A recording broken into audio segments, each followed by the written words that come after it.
Ladies and gentlemen, it's now my honor and privilege to introduce our guest speaker. I present to you 17th District Virginia Vice Commander Bob Sussin, who had the distinction of not only reading a speech with regards to the four chaplains on Capitol Hill, but also being a speaker at the dedication of the Jewish Chaplains Memorial at Arlington National Cemetery.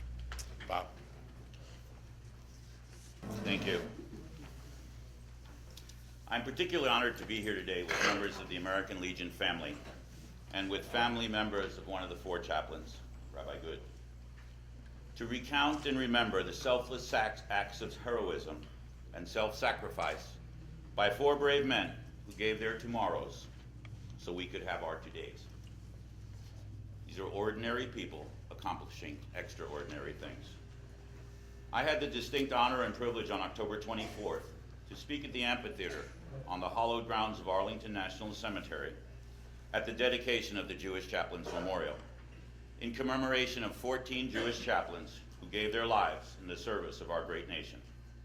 Long overdue, it finally joined earlier memorials dedicated to the Protestant and Catholic chaplains. This year marks the 151st anniversary of service by rabbis in the U.S. Armed Forces. On this important day, I'd like to relate to you a story about some brave military chaplains. Again, ordinary people accomplishing extraordinary things. Brotherhood has nothing to do with similarities between men. Even among twins, no two brothers are exactly alike. These differences can create challenges to family harmony, incite jealousy, and lead to sibling rivalry. At the same time, it is these differences that make a family stronger, better rounded, and best equipped to face the challenges of life. In a time of crisis, when a family pulls together, these differences make it possible to approach a problem from different perspectives and find solutions for the common good. There is a strength in diversity, and perhaps a family should rejoice more in the differences between brothers and sisters than in the things they share in common. In November 1942, four young men found each other while attending chaplain school at Harvard University. They had enough in common to bond them together. At age 42, George Fox was the older brother. The youngest was 30-year-old Clark Poling, and less than 3 years separated them from the other two, Alexander Good and John Washington. A common cause brought them together, the desire to render service to their nation during the critical years of World War II. Between the early days of May to late July, the four had entered military service from different areas of the country. Reverend Fox enlisted in the Army from Vermont the same day his 18-year-old son Wyatt enlisted in the Marine Corps. During World War I, though only 17 years old, Fox had convinced the Army he was actually 18 and enlisted as a medical corpsman. His courage on the battlefield earned him the Silver Star, the Croix de Guerre, and the Purple Heart. When World War II broke out, he said, "I've got to go. I know from experience what our boys are about to face. They need me." At this time, however, he didn't enlist to heal the wounds of the body. As a minister, he was joining the chaplain corps to heal the wounds of the soul. Reverend Clark Poling was from Ohio and pastoring in New York when World War II threatened world freedom. He determined to enter the Army, but not as a chaplain. "I'm not going to hide behind the church in some safe office away from the firing line," he told his father. His father, Reverend Daniel Poling, knew something of war, having served as a chaplain himself during World War I. "Don't you know that chaplains have the highest mortality rate of all? As a chaplain, you'll have the best chance in the world to be killed. You just can't carry a gun or kill anyone yourself." With your new appreciation for the role of the chaplain corps, Clark Poling accepted a commission and followed his father's footsteps. Like Clark Poling, Alexander Good had followed the steps of his father in ministry. His first years of service were in Marion, Indiana. Then he moved on to York, Pennsylvania. While studying and preparing to minister to the needs of others, Alex had joined the National Guard. 10 months before Pearl Harbor, he sought an assignment in the Navy's Chaplain Corps, but wasn't accepted. When war was declared, he wanted more than ever to serve the needs of those who went in harm's way to defend freedom and human dignity. He chose to do so in the United States Army as a chaplain. One looked at the spectacled, mild-mannered John P. Washington would have left one with the impression that he was not the sort of man to go to war and become a hero. His love of music and beautiful voice belied the toughness inside. One of 9 children in an Irish immigrant family, living in the toughest part of Newark, New Jersey, he had learned through sheer determination to hold his own in any fight. By the time he was a teenager, he was the leader of the South 12th Street Gang. Then God called him to ministry, returning him to the streets of New Jersey to organize sports teams, play ball with young boys who needed a strong friend to look up to, and inspire others with his beautiful hymns of praise and thanksgiving. Upon meeting at the chaplain school, the 4 men quickly became friends. One of Clark Polling's cousins later said, "They were all very sociable guys who seemed to have initiated interfaith activities while before the war. They hit it off well at chaplain school. Sharing their faith was not just a first-time deal for them. They were very, very close. They had prayed together a number of times before that final crisis." The observation pointed out by Clark's cousin is of note, for the men of whom he spoke were unique. Their close bond might easily have marked them as the 4 chaplains long before a fateful night, 3 months after they first met, when their actions would forever make the title synonymous with the names of Fox, Good, Poling, and Washington. The differences in their backgrounds and personalities could have easily outweighed their common calling to the ministry. In a world where differences have all too often created conflict and separated brothers, the 4 chaplains found a special kind of unity, and in that unity, they found strength. Despite their differences, they became brothers, for they had one unseen characteristic in common that overshadowed everything else. They were brothers because they all shared the same Father. We've heard the story of January 23rd, 1943, and what happened to the Dorchester. Most of the men who boarded it were young, frightened.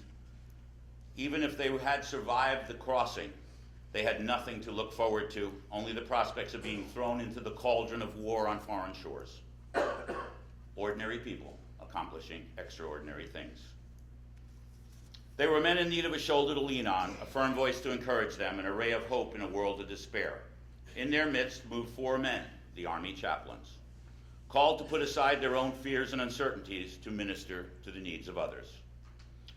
Perhaps Chaplain Fox thought of his own 18-year-old son serving in the Marine Corps as he walked among the young soldiers on the Dorchester, giving strength and spiritual hope to those he could.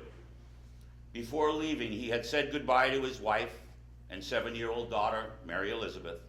It was Chaplin's second war, for the war to end all wars had not. Ordinary people accomplishing extraordinary things. Father Washington, likewise, a Catholic priest, he was single and hadn't left behind a wife or children, but he had 8 brothers and sisters at home to fear for him and to pray for his safety. Now his closest brothers were the other 3 chaplains on the Dorchester. They leaned on each other for strength as they tried daily to met that strength out to others. Surely, as he prayed for his makeshift parish, Father Washington also whispered a prayer for Chaplain Good, Chaplain Poling, and Rabbi Good. Ordinary people accomplishing extraordinary things. Not only had Chaplain Fox left a son and a daughter behind, Rabbi Good left a loving wife and a 3-year-old daughter. Chaplain Poling's son, Corky, was still an infant, and within a month or 2 of his wife would perhaps give birth to a second child in time of war. Perhaps being single had its advantage. With so many men crammed into so small a space, all of them so much in need of the ray of hope spiritual guidance could afford them, differences ceased to be important. All of the soldiers shared the same level of misery and fear, whether Protestant, Catholic, or Jew. The title of rabbi, father, or reverend was of little consequence when a man needed a chaplain.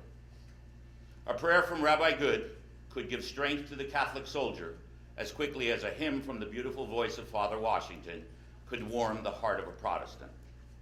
The Jewish soldier facing an uncertain future on foreign shores could draw on the strength of a Protestant to help him face tomorrow. The testimony of survivors tells us that the sole order and the only fragment of hope in the chaos came from these 4 chaplains, who calmly guided men to their lifeboat stations. They opened storage lockers and distributed life jackets. They coaxed men frozen with fear over the side. Of particular note, Petty Officer John Mahoney, reeling from the cold, headed back towards his cabin. "Where are you going?" a voice of calm in the sea of distress asked. "To get my gloves," Mahoney said. "Here, take these," said Rabbi Good as he handed a pair of gloves to the young officer who could have never survived the trip to his cabin and then back to safety. "I can't take those gloves," Mahoney replied. "Never mind," the rabbi responded. "I have 2 pairs. Mahoney slipped the gloves over his hands and returned to the frigid deck, never stopping to ponder until later he had reached safety that there was no way Rabbi Good would have been carrying a spare set of gloves. As that thought finally dawned on him, he came to an understanding of what was transpiring in the mind of the fearless chaplain. Somehow, Rabbi Good suspected that he would himself never leave the Dorchester alive. Likewise, Reverend Fox and Father Washington stood out within the confines of an unimaginable hell. Wounded and dying soldiers were ushered into eternity to the sounds of comforting words from men of God, more intent on the needs of others than in their own safety and survival. Somehow, by their valiant efforts, the chaplains succeeded in getting many of the soldiers out of the hold and onto the Dorchester's slippery deck. In less than a half hour, water was beginning to flow across the deck of the sinking Dorchester. Working against time, the chaplains continued to pass out life vests from lockers, and the lockers were empty, and the jackets were gone. Those still pressing in line began to realize they were doomed. There was no hope.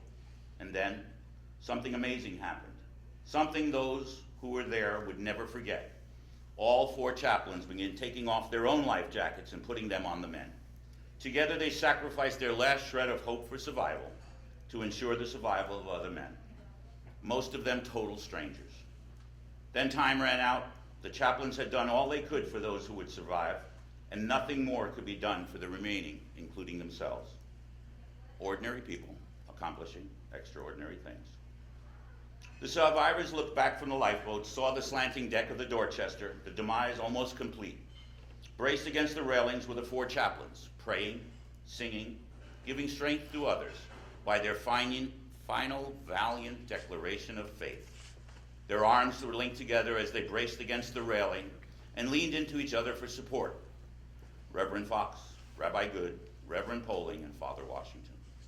Said one of the survivors, "It was the finest thing I have ever seen this side of heaven." These 4 men of God had given away their only means of saving themselves in order to save others. The chaplains gathered together and led the men around them in a prayer and a hymn. They linked their arms together as the slant of the deck became severe. And just that way, with their arms linked in brotherhood and their heads bowed in prayer, they sank beneath the waves. It was a heroic act. It was not the only heroic act on the Dorchester, but it was significant. Significant because of the identity. 2 Protestants, a Catholic, and a Jew. One survivor, you've heard about his story already, Private Bednar. And then as the Dorchester sank, the chaplains were seen linked arms in arm, praying. And then 27 minutes after the first torpedo struck, the last vestige of the Dorchester disappeared beneath the cold North Atlantic waters. In its death throes, it reached out to calm any survivors nearby, taking with it to its grave the 4 ministers of different faiths who learned to find their strength in diversity by focusing on the Father they shared. On that day, they made their Father very proud. Fox, Good, Poling, and Washington were posthumously awarded the Distinguished Service Cross and the Purple Heart. And in 1948, Congress declared February 3rd for Chaplains Day. Because of the Medal Honor's strict requirements of heroism under fire, Congress authorized a one-time Chaplains Medal for Heroism on July 14, 1960. The award was presented to the chaplain's kin on January 18th, 1961. And in 2006, the American Legion, at the American Legion's 88th National Convention in Salt Lake City, the National Executive Committee passed a resolution that supported awarding the Medal of Honor to Fox Good Holding in Washington. Every year, American Legion posts nationwide do as we do today and remember For Chaplains Day with memorial services. May God bless America and the men and women in uniform, both past and present, that serve and are serving this great nation. Thank you all for taking the time today to honor the 4 chaplains on this, the 69th anniversary of that tragic day, whose brotherhood, selfless acts, and dedication are an inspiration to us all. Thank you.